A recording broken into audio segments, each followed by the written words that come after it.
ಗೋಪಾಲ ಬಾ ಗೋವಿಂದ ಬಾ ಬಾ ಬಾ ಗೋಪಾಲ ಬಾ ಬಾ ಬಾ ಗೋವಿಂದ ಬಾ ಬಾ. ನಮಸ್ಕಾರ ವೀಕ್ಷಕರೇ, ರಿಯಲ್ ಮುಕುಂದ ವಿಶೇಷ ಕಾರ್ಯಕ್ರಮಕ್ಕೆ ಸ್ವಾಗತ. ನಾನು ನವಿತಾ ಜೈನ್. ದೀಪಾವಳಿ ಹಬ್ಬ ಬರ್ತಾ ಇದೆ. ಆ ಒಂದು ಹಬ್ಬದ ಸಂಭ್ರಮ ಒಂದು ಕಡೆಯಾದರೆ ಇನ್ನೊಂದು ಕಡೆ ಸಿನಿ ಪ್ರಿಯರಿಗೆ ಸಿನಿ ಹಬ್ಬ ಕೂಡ ಹೌದು. ಯಾಕಂದರೆ ಇಬ್ಬರು ಸ್ಟಾರ್ ನಟರು ಅಭಿನಯಿಸ್ತಾ ಇರುವಂತಹ ಚಿತ್ರ ಇದೇ ಶುಕ್ರವಾರ ರಿಲೀಸ್ ಆಗ್ತಾ ಇದೆ.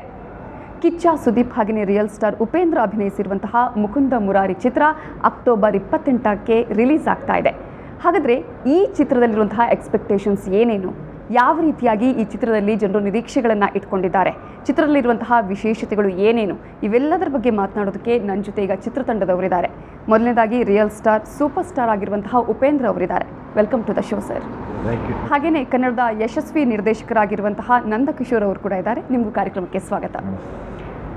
ಈ ಒಂದು ಚಿತ್ರ ಸಾಕಷ್ಟು ನಿರೀಕ್ಷೆಗಳನ್ನು ಉಟ್ಕೊಂಡಿದೆ ಅನ್ನುವಂಥದ್ದು. ಅದರಲ್ಲೂ ಕೂಡ ಒಂದು ಕಡೆ ಇಬ್ಬರು ಸ್ಟಾರ್ ನಟರು ಅಭಿನಯಿಸಿರುವಂಥದ್ದು, ಇನ್ನೊಂದು ಕಡೆ 3 ನಿರ್ದೇಶಕರು ಇರುವಂಥದ್ದು ಈ ಚಿತ್ರದಲ್ಲಿ, ಇನ್ನೊಂದು ಕಡೆ ಬಾಲಿವುಡ್ನ ಬ್ಲಾಕ್ ಮಸ್ಟರ್ ಮೂವಿ ಆಗಿರುವಂಥದ್ದು. ಹಾಗಾಗಿ ಜನರು ಏನೆಲ್ಲ ಎಕ್ಸ್ಪೆಕ್ಟೇಷನ್ಸ್ ಇಟ್ಕೊಳ್ಬೇಕು, ನಿಮ್ಮ ನಿರೀಕ್ಷೆಗಳು ಏನೇನು? ಇಷ್ಟು ಅಂತ ಹೇಳಿದ್ರೆ ನನಗೆ ಎಕ್ಸ್ಪೆಕ್ಟೇಷನ್ ಜಾಸ್ತಿ ಆಗ್ತಾ ಇದೆ. 3 ಜನ ನಿರ್ದೇಶಕರು ಅಂದ್ಬಿಟ್ರು. ಹೌದಲ್ವಾ? ನಾವೇನು ನಿರ್ದೇಶಕರ ಥರ ಏನಾದ್ರು ಬಿಹೇವ್ ಮಾಡಿದೀವ? ಅಲ್ಲಲ್ಲ, ನೀವು ಅಲ್ಲಲ್ಲ, ನಾವು ಕೇಳ್ಕೊಂಡ್ಬಿಡ್ತೀವಿ. ಇವರೇ ಹೇಳ್ಕೊಟ್ಟಿರ್ಬೇಕು, ಹೇಳಿ 3 ಜನ ನಿರ್ದೇಶಕರು. ಅಲ್ಲ ಸರ್, ರಿಯಲ್ ಆಗಿ ನೀವು ನಿರ್ದೇಶಕರೇ ಅಲ್ವಾ?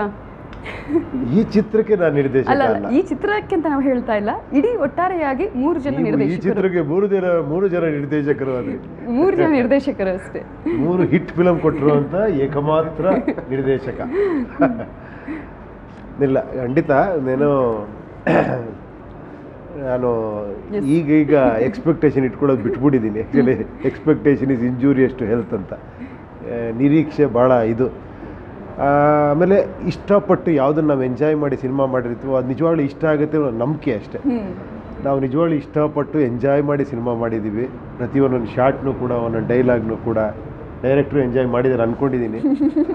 ಸೊ ಜನ ಎಂಜಾಯ್ ಮಾಡ್ತಾರೆ ಅನ್ನೋ ಒಂದು ಎಕ್ಸ್ಪೆಕ್ಟೇಷನ್ ಅಲ್ಲ, ನಂಬಿಕೆ. ಓಕೆ, ಈ ಚಿತ್ರವನ್ನು ಆಯ್ಕೆ ಮಾಡಿದ್ದು ಯಾಕೆ? ಯಾಕಂದರೆ ಬಾಲಿವುಡ್ನಲ್ಲಿ ಬ್ಲಾಕ್ ಬಸ್ಟರ್ ಮೂವಿ ಕೂಡ ಹೌದು.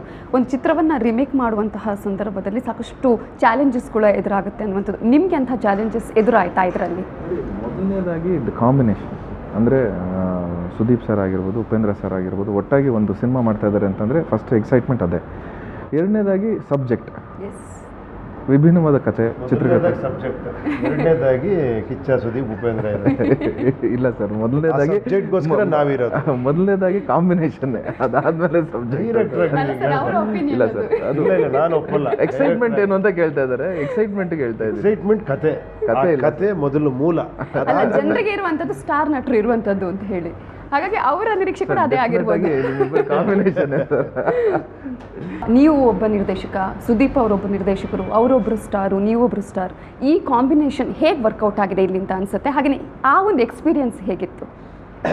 ಎಕ್ಸ್ಪೀರಿಯನ್ಸ್ ಮಾತ್ರ ತುಂಬ ಚೆನ್ನಾಗಿತ್ತು. ಆ್ಯಕ್ಚುಲಿ ಏನಂದರೆ, ಸುದೀಪ್ ಅವ್ರು ನನಗೆ ಭಾಳ 25 ವರ್ಷದಿಂದ ಫ್ರೆಂಡ್ ಅವರು. ನಾನಿನ್ನೂ ಸಿನಿಮಾ ಡೈರೆಕ್ಟರ್ ಆಗ್ತಿದ್ದಂಗೆ ಅವ್ರು ಇನ್ನೂ ಸಿನಿಮಾಗೆ ಬಂದಿರಲಿಲ್ಲ. ಅವಾಗಿನ್ನೂ ಸಿನಿಮಾಗೆ ಎಂಟ್ರ್ ಆಗಬೇಕು ಅಂತ ಇದು ಮಾಡೋ ಟೈಮಲ್ಲೇ ಫ್ರೆಂಡ್ ಅವರು. ಅವಾಗಿಂದನೂ ಇಷ್ಟು ವರ್ಷನೂ ಕೂಡ ಯಾವತ್ತೂ ಸಿಗ್ತಾನೆ ಇರ್ತೀವಿ, ಮಾತಾಡ್ತಾ ಇರ್ತೀವಿ. ಆ ಸಿನಿಮಾ, ಈ ಸಿನಿಮಾ, ಈ ಥರ ಮಾಡಬೇಕು, ಆ ಥರ ಮಾಡಬೇಕು. ಒಂದು ಸಿನಿಮಾ ಅವರೇ ಡೈರೆಕ್ಟ್ ಮಾಡಬೇಕು ಅಂತಿದ್ರು, ಒಂದು ಸಿನಿಮಾ ನಾವಿಬ್ಬರು ಸೇರಿ ಮಾಡೋಣ ಅಂತ ಒಂದಿತ್ತು. ಯಾವುದೋ ಕಾರಣಾಂತರಗಳಾಗಿಲ್ಲ. ಕೊನೆಗೆ ಈ ಸಬ್ಜೆಕ್ಟ್ ಬಂದಾಗ, ಈ ಸಬ್ಜೆಕ್ಟು ನೋಡಿ, ಇದನ್ನು ಕೂಡ ಈ ಸಬ್ಜೆಕ್ಟ್ನ ಅವ್ರು ಮಾಡಬೇಕು ಅಂತಲೂ ಟ್ರೈ ಮಾಡಿದ್ದಾರೆ. ನಮಗೆ ಅವ್ರು ಮಾಡ್ತಾರೆ ಅಂತ ಗೊತ್ತಿಲ್ಲ, ನಾವು ಟ್ರೈ ಮಾಡ್ತಾ ಇದ್ದೀವಿ ಈ ಸಬ್ಜೆಕ್ಟ್ ಬೇಕು ಮಾಡಬೇಕು ಅಂತ. ಕೊನೆಗೆ ಇಬ್ಬರಿಗೂ ಸಿಕ್ಕಿರಲಿಲ್ಲ. ಕೊನೆಗೆ ಜಯಶ್ರೀ ದೇವಿಯವ್ರಿಗೆ ಸಿಕ್ತು. ಅವ್ರು ಮತ್ತೆ ನಮ್ಮ ಹತ್ರನೇ ಬಂದರು ಅದನ್ನು ಪಿಕ್ಚರ್ ಮಾಡಬೇಕು ಅಂತ. ನಾನು ಬರ್ತಿದ್ದಂಗೆ ಫಸ್ಟ್ ಹೇಳಿದೆ, ಸುದೀಪ್ ಮಾಡಬೇಕು ಇದನ್ನು, ಕೇಳಿ ನೋಡಿ ಅಂತ. ಕೊನೆಗೆ ಸುದೀಪ್ ಹತ್ರ ಹೋಯ್ತು, ಇವ್ರ ಹತ್ರ ಹೋಯ್ತು, ಎಲ್ಲ ಡಿಸ್ಕಸ್ ಮಾಡಿ ಕೊನೆಗೆಲ್ಲ ಈ ಹಂತಕ್ಕೆ ಬಂತು.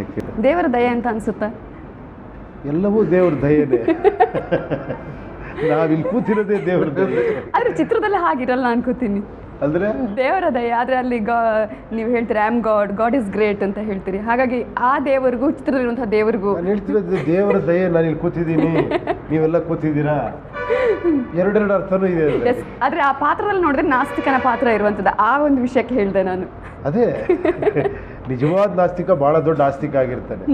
ನಿಜವಾದ ದೇವರನ್ನು ನಂಬೋನೆ ನೀವು ಅನ್ಕೊಂತಿರೋ ದೇವ್ರನ್ನ ನಂಬ್ತಾ ಇರಲ್ಲ ಅವನು. ಆ ಥರದ್ದೊಬ್ಬ ನಾಸ್ತಿಕ ಇದ್ರು. ಕರೆಕ್ಟ್ ತಾನೆ? ಕರೆಕ್ಟ್. ಅಂದರೆ ಇದರೊಳಗೆ ಹೇಳಿರೋದು ಅದೇ, ಒಬ್ಬ ಒಳ್ಳೆ ನಾಸ್ತಿಕನೇ ಆಸ್ತಿಕ ಆಗೋಕ್ಕೆ ಸಾಧ್ಯ ಅಂತ. ಯಾಕೆಂತಂದರೆ ಅವನ ಹತ್ರ ಪ್ರಶ್ನೆ ಇರುತ್ತೆ, ಆ ಪ್ರಶ್ನೆಗೆ ಉತ್ತರ ಕೊಟ್ಟರೆ ಅವನಿಗೆ ದೃಢವಾದ ನಂಬಿಕೆ ಇರ್ತದೆ. ಇವಾಗ ನಾನು ದೇವ್ರು ನಂಬ್ತೀನಿ ಅಂತ ಹೇಳಿ ಅವ್ನಿಗೆ ಎಷ್ಟು ನಂಬಿಕೆ ಇರ್ತದೆ? ಫುಲ್ ಸೇವೆ ಮಾಡಿದ್ರೇ ಮಾಡೋದು, ನಾನು ಇಲ್ಲಿ ಉಪವಾಸ ಇದ್ರೇ ದೇವ್ರು ನನಗೆ ಫಲ ಕೊಡೋದು. ಈ ನಾಸ್ತಿಕ ನಾನು ಮಾಡಲ್ಲಪ್ಪ, ನನಗೆ ನಂಬಿಕೆ ಇದೆ, ಇದು ಆಗುತ್ತೆ ಅಂದರೆ ಆಗುತ್ತೆ ಅನ್ನೋ ಅಂತಹ ಒಂದು ನಂಬಿಕೆ ಇರ್ತದೆ ಅವನಿಗೆ. ಸೊ ಡೆಫಿನೆಟಾಗಿ ಒಬ್ಬ ನಾಸ್ತಿಕ ಒಳ್ಳೆ ಆಸ್ತಿಕನಾಗಕ್ಕೆ ಸಾಧ್ಯ ಅನ್ನೋದೇ ಒಂದು ಎಲಿಮೆಂಟ್ ಆಫ್ ದ ಮೂವಿ ಅಂತ ಹೇಳ್ಬೋದು. ಇವರಿಬ್ಬರ ಆಯ್ಕೆ ಹೇಗೆ? ಈ ಒಂದು ಪಾತ್ರ ಇವರಿಬ್ಬರೇ ಮಾಡಬೇಕು ಅಂತ ಸೆಲೆಕ್ಟ್ ಮಾಡಿದ್ದು ಹೇಗೆ? ಸೆಲೆಕ್ಷನ್ ಹೇಗಾಯಿತು? ಅದೇ ಹೇಳ್ತೀವಲ್ಲ, ಈ ಕತೆ ತುಂಬ ಸೂಕ್ಷ್ಮವಾಗಿರುವಂಥ ವಿಷಯನ ಮುಟ್ಟುತ್ತೆ. ಒಂದು ಸ್ವಲ್ಪ ಆ ಕಡೆ ಈ ಕಡೆ ಆಯಿತು ಅಂದ್ರೂ ತುಂಬ ಜನ ಧಾರ್ಮಿಕವಾಗಿ ಹರ್ಟ್ ಆಗಿಬಿಡ್ಬೋದು, ಅಥವಾ ನಂಬಿಕೆಯಲ್ಲಿ ಹರ್ಟ್ ಆಗಿಬಿಡ್ಬೋದು, ಅಥವಾ ತುಂಬ ಪರ್ಸ್ನಲ್ ಆಗಿ ತೊಗೊಂಡ್ಬಿಡ್ಬೋದು. ಸೊ ಈ ಸಬ್ಜೆಕ್ಟಲ್ಲಿ ಯಾರು ಏನು ವಿಷಯ ಹೇಳ್ತಾರೆ ಅನ್ನೋದು ತುಂಬ ಮುಖ್ಯ ಆಗುತ್ತೆ.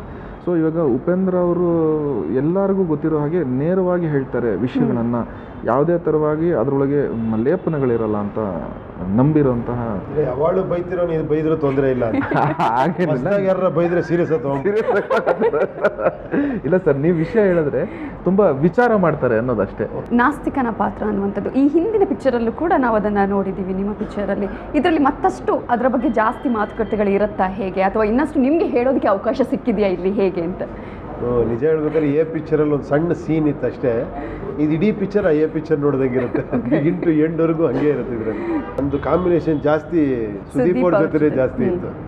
ಅವರು ತುಂಬ ಅವ್ರಿಗೆ ಅಚ್ಚುಕಟ್ಟಾಗಿ ಅವ್ರ ಕ್ಯಾರೆಕ್ಟರ್ನ ಚೆನ್ನಾಗಿ ಮಾಡಿದ್ದಾರೆ ಅವರು. ಓಕೆ, ಈ ಒಂದು ಮೂವಿಲಿ ನಾವು ಕೇಳ್ಕೊಂಡ ಹಾಗೆ ಒಂದು ಬೈಕನ್ನು ಕೂಡ ಸ್ಪೆಷಲ್ ಆಗಿ ರೆಡಿ ಮಾಡಿದ್ದೀರಿ ಅನ್ನುವಂಥದ್ದು. ಸೊ ಆ ಬೈಕ್ ಈ ಪಾತ್ರಕ್ಕೆ ಅಂದರೆ ಯಾವ ರೀತಿಯಾಗಿ ಬೇಕಾಗಿತ್ತು ಅಂತ ಹೇಳಿ? ಅಂದರೆ ನೋಡಿ, ಇದು ಏನಾಗುತ್ತೆ ಅಂತಂದರೆ, ಇವಾಗ ಕೃಷ್ಣ ಅಂತಂದರೆ ಭಗವಂತ, ಅವ್ನು ಬರುವಂತಹ ಒಂದು ವಾಹನ ಕೂಡ ವಿಶೇಷವಾಗಿರಬೇಕು ಅಂತ. ನಾವೆಲ್ಲ ರಥ ಅದು ನೋಡ್ತೀವಿ, ಬಟ್ ಇದರಲ್ಲಿ ಈ ರಥ ಬೈಕ್ ಯಾಕೆಂತಂದರೆ ಇದು ಮಾಡ್ರನ್ ಕೃಷ್ಣ, ಸ್ಟೈಲಿಶ್ ಕೃಷ್ಣ. ಅದರೊಳಗೆ ಒಂದು ಡೈಲಾಗ್ ಕೂಡ ಇವ್ರು ಹೇಳ್ತಾರೆ, ಕೃಷ್ಣ ದೇವ್ರು ಅಂದರೆ ಹೆಂಗಿರ್ತಾನೆ, ನಮ್ಮ ದೇವ್ರು ನೋಡಿದ್ಯಾ, ನೋಡಲ್ಲಿ ಎಲ್ಲ ಕಚ್ಚೆ ಪಂಚೆ ಹಾಕ್ಕೊಂಡು 6 ಪ್ಯಾಕ್ ಬೇರ್ ಬಾಡಿ ಆಯುಧಗಳನ್ನೆಲ್ಲ ಇಟ್ಕೊಂಡಿರ್ಬೇಕು ಅಂತ. ಯಾರು ನಿಮ್ಗೆ ಹೇಳಿದ್ದು? ನಂದು ಲೇಟೆಸ್ಟ್ ಫೋಟೋಗಳು ಇನ್ನೂ ಫೇಸ್ಬುಕ್ಕಲ್ಲಿ ಅಪ್ಡೇಟ್ ಆಗಿಲ್ಲ ಅಂತ ಕೃಷ್ಣ ಹೇಳ್ತಾರೆ. ಸೊ ಈ ಥರ ಇರುತ್ತೆ. ಅಂದರೆ ನೀವು ಅಪ್ಡೇಟ್ ಆಗ್ಬೋದು, ದೇವ್ರು ನಾನು ಅಪ್ಡೇಟ್ ಆಗೋಕ್ಕಾಗಲ್ವಾ? ನಾವು ಗಮನಿಸ್ಬೋದು ಬೇರೆ ಹಿಂದಿನ ಮೂವಿಯಲ್ಲೂ ಕೂಡ ಕೋರ್ಟು ಕಚೇರಿಗಳು ಆ ಥರ ಬಂದಂಥ ಸಂದರ್ಭದಲ್ಲಿ ನೀವಾಗೆ ಅದರಲ್ಲಿ ಒಂದು ಅನುಭವಿಸುವಂಥದ್ದು, ಆ ಒಂದು ಪಾತ್ರವನ್ನೇ ಜೀವ ತುಂಬುವಂಥದ್ದು, ಇದರಲ್ಲಿ ಕೂಡ ಕೋರ್ಟ್ನ ಇರುವಂಥದ್ದು. ಹಾಗಾಗಿ ಇದಕ್ಕೆ ನಿಮ್ಮನ್ನು ನೀವು ಅಳವಡಿಸಿಕೊಂಡಿದ್ದು ಹೇಗೆ ಅಂತ ಹೇಳಿ? ಅದೇ ಯೂಶಲಿ ಕೋರ್ಟ್ ಬಂದ ನಮ್ಗೆ ಯಾರು ಲಾಯರ್ ನೀಡೋದೇ ಇಲ್ಲ, ಡೈರೆಕ್ಟರ್ಗಳು ನೀವೇ ಮಾತಾಡ್ಕೊಳ್ಳಿ ಅಂತ ಎಲ್ಲ ಗೊತ್ತಿರುತ್ತೆ ಅಂತ ಹೇಳಿ. ಸೊ ಇದು ನಾನೇ ಮತ್ತೆ ಕೋರ್ಟ್ ಹಾಕೊಂಡು ಲಾಯರ್ ಥರ ಮಾತಾಡ್ತಾ ಹೋಗ್ತೀನಿ. ಅದೇ ಭಾಳ ವಿಶೇಷ ಈ ಸಿನಿಮಾದಲ್ಲಿ. ಯಾಕಂದರೆ ಪ್ರತಿಯೊಂದು ಆರ್ಗ್ಯುಮೆಂಟು ಕೂಡ ಅದರಲ್ಲಿ ಒಂದು ಬ್ಯೂಟಿಫುಲ್ ಒಂದು ಡೈಲಾಗ್ ಇದೆ. ಅಂದರೆ ಅವ್ನು ಇಂಗ್ಲೀಷಲ್ಲಿ ಮಾತಾಡ್ತಾನೆ, ಇನ್ನೊಬ್ಬ ಅಪೋಸಿಟ್ ಲಾಯರ್. ಇವನು ಹೇಳ್ತಾನೆ, ನನಗೆ ಅಷ್ಟು ಇಂಗ್ಲೀಷ್ ಬರಲ್ಲ, ನಾನು ಕನ್ನಡದಲ್ಲೇ ಮಾತಾಡಿ ಕನ್ನಡದಲ್ಲಿ ಮಾತಾಡಿ ಅಂದರೆ ಕನ್ನಡದಲ್ಲಿ ಆರ್ಗ್ಯುಮೆಂಟ್ ಆಗುತ್ತೆ. ಇವನು ಸ್ವಲ್ಪ ವಿನ್ ಆಗ್ತಾನೆ. ಹೊರಗೆ ಬರ್ಬೇಕಾದ್ರೆ ಹೇಳ್ತಾನೆ, 27 ಅಕ್ಷರ ಬೇರೆಯವ್ರಿಂದ ಎರವಲ್ ಪಡೆದಿರೋ ನೀನೇ ಇಷ್ಟು ಎಗರಾಡ್ತೀಯ ಅಂದರೆ ನಾನು 52 ಅಕ್ಷರ ಹುಟ್ತಾನೆ ಪಡ್ಕೊಂಬಂದಿರೋ ನಾನು ಹೆಂಗೆ ಮಾತಾಡ್ಬೇಕು ನಾನು ಅಂತ. ಸೊ ಆ ಥರದ್ದೆಲ್ಲ ಭಾಳ ಚೆನ್ನಾಗಿದೆ.